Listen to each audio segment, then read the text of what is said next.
Hello, here we are once again with Mookie Tenembaum. We are exploring through these videos, as many of you know, his philosophy, his disillusionism, and his misalgic theory about human behavior as aversion to suffering.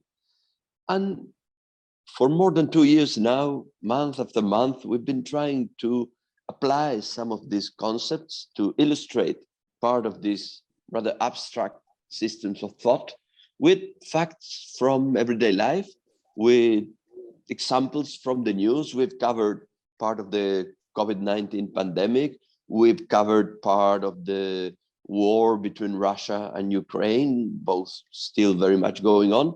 And today we are going to try and do that with a problem that it's increasingly appearing in the news all over the world since the pandemic, of course, since the war, of course, which is the problem of inflation.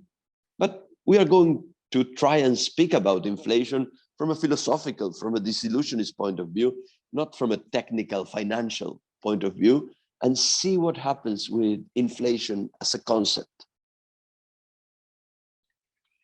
Okay, Professor Milton Friedman, who was the Nobel awardee of the economic Nobel Prize, the first one, in fact, it was the first time the Nobel Committee gave an excellent illustration how inflation works. Well, you all sitting in a game, in a sports game, you know, and watching everything sitting, and suddenly a group of people, because they get emotional, they stand up.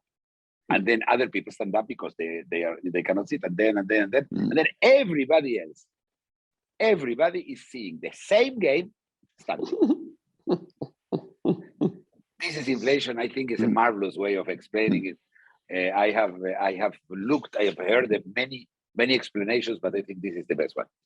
So when we talk about inflation, first of all, let me divide the waters when we talk about economic inflation. I'm talking to the people who normally listen in English are not really under a real strong inflationary pressure like in South America. Argentina has now close to 100%, Turkey has 80%. We're talking about huge numbers for the Europeans and for the Americans. And the important thing about those who are listening to me is that they are accustomed to almost zero inflation. In fact, it doesn't matter if it was 0 or 1, it was steady. The important thing about what the problem with inflation is its unsteadiness, not something you can foresee. So suddenly we have there is not only higher prices of everything, and again, it's the Ukrainians, it's the Russians, it's COVID, it's I don't know what, is the saving the planet. There is always reasons that the prices are going up, and there is no enough the climate change, there is not enough rain here or too much rain there. The whole thing is explained, but the fact is you're going to buy a baguette in France, and it went from 80 cents to €1 to 10. You want to buy in Germany, you want to buy a kilo of flour, or it's again the prices have changed, and have changed in a way and in a rhythm we have never seen or know. If you're young enough, you have never seen, and if you're old enough, it's probably blurred by this time. And it was always in that area, not above 14%, never above 14%, closer to 7 and to 10 than anything else. But that was 20, 30 years ago. Now we're coming down in an economic trend in which we have learned to live, and unfortunately we have learned to live under a zero inflation or zero interest rate. Remember, the moment inflation is going up, the only way to fight inflation, the only economic way, is to raise interest rate. If you raise interest rate, people will spend less money because they have less credit. Of course, banks also don't like their money to lose value. So interest rate is very important. It's the way it's done. So when interest rates go up, your mortgage, if you have a mortgage, goes up as well. The problem is not that it goes up. You could say, okay, there are people who take a mortgage and pay a certain amount on the first 10 years, and then a higher amount on the last 20 years, and then a higher. That's no problem because it's all forecast. forecastable. No. Yes. No. If you go, if you, it's the summer and you're going out, you expect, I'm not talking in Berlin, but in most places, you expect the temperature to be, you can be on a shirt, maybe a little coat. You don't expect snow in the summer, okay? So this is beginning to be akin to snow in the summer. And the problem is not that. The problem is that we know how much inflation is now. We don't know how much it will be. So then politicians at the beginning begin to say, no, this is just a spike. I love the word spike. This is a spike. We have a spike of inflation. It's going to go because then this is going to happen and the oil is going to do this and the gold is going to do the other thing. It's going to disappear. That doesn't happen. So then they say it's not a spike, but at the end we will control it and we have raising interest and so forth. And they start telling you the story when you really feel that there is an out of control feeling. The suffering is uncertainty, and uncertainty because you cannot control it. You have no influence on it, zero, and you cannot do too much about it. Maybe spend less. Suffering is part of this cycle, but the biggest suffering is fear, and that fear. You know, yesterday I interrupted myself to tell you that yesterday I just read that the Bank of England expects 18% inflation in England next year. Wow. In a country that was zero. I mean, you could go to a supermarket, you could be a blind person, yes, take the money and don't even need to count the change. It was always the same. Yes, you buy a loaf of bread and you buy a pint of milk and you buy some sugar and maybe a Cadbury chocolate because I love them. Since you're in England. And then companies start doing things like your chocolate becomes smaller or the price goes up. Now, that kind of uncertainty, even a little bit, is unsettling. What about you don't know what will happen next year? How are you going to take a mortgage? How are you planning to buy a car? And what about your salary? Will your salary be enough? And I'm talking about very manageable inflation. In any South America will do that with no problem. That numbers, no problem. Yeah. The difference is that you are not accustomed.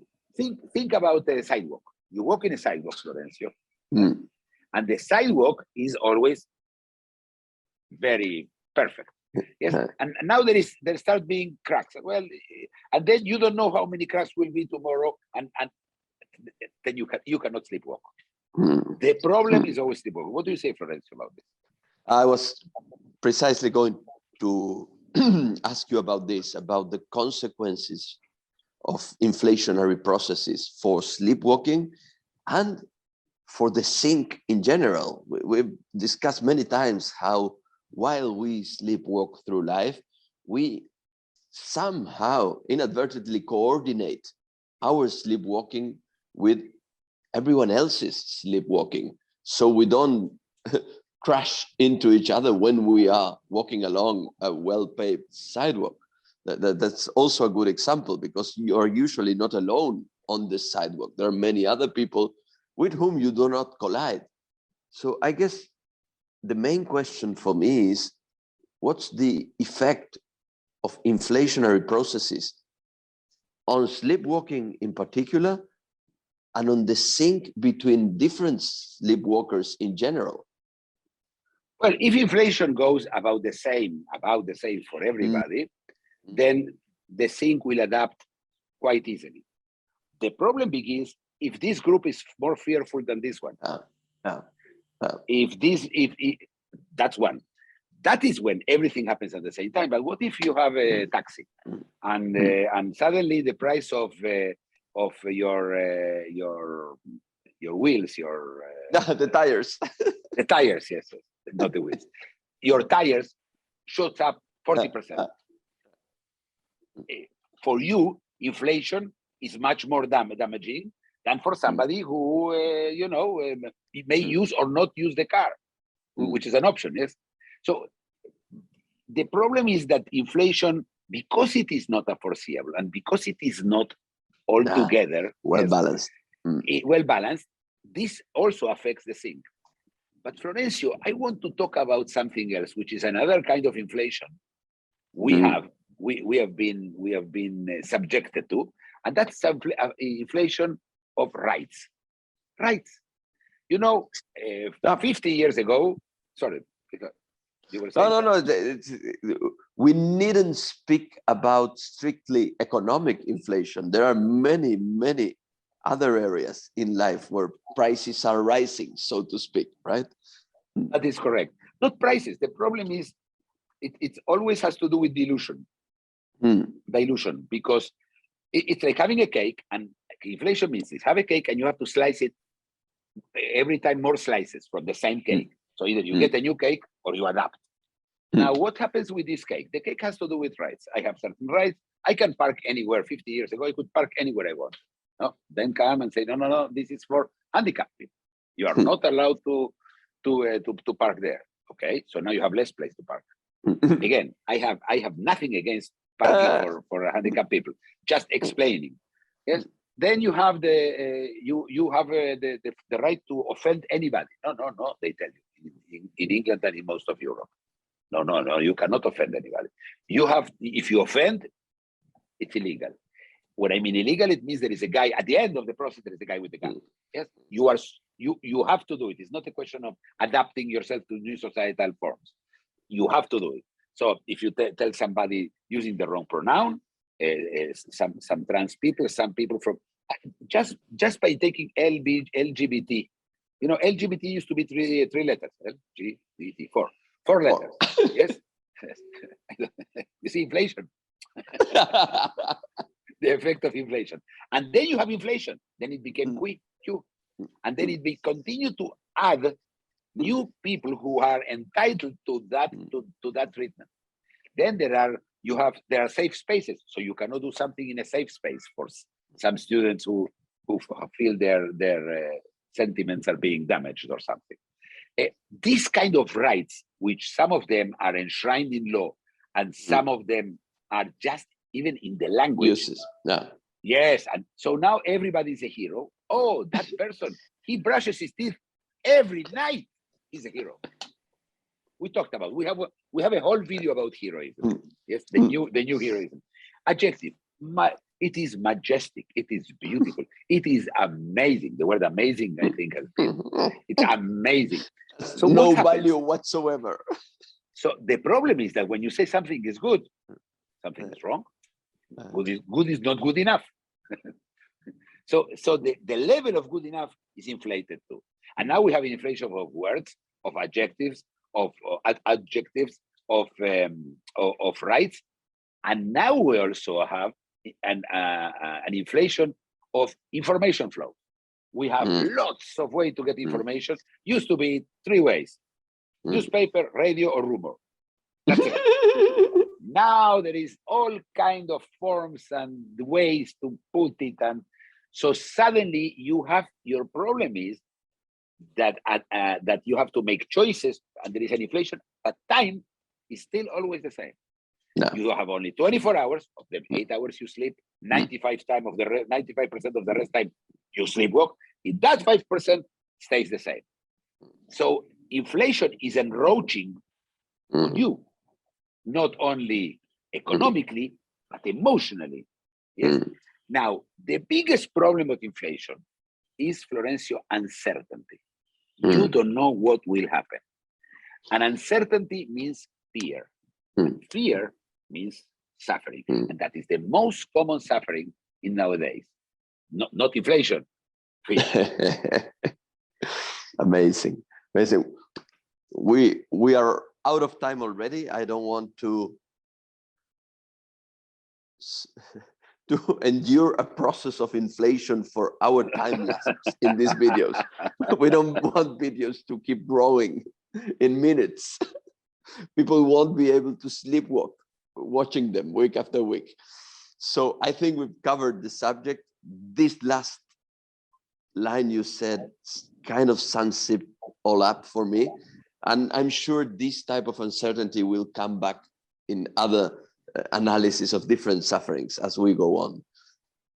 Yes, what we bring always such good news, no? Here, I have another suffering to tell you. No Just solution one thing. whatsoever. If you thought when you were going to watch the video that we had a solution for inflation, you are in the wrong channel. See you next time. Next Thank time. you. If you enjoyed the video, please like it, comment and subscribe.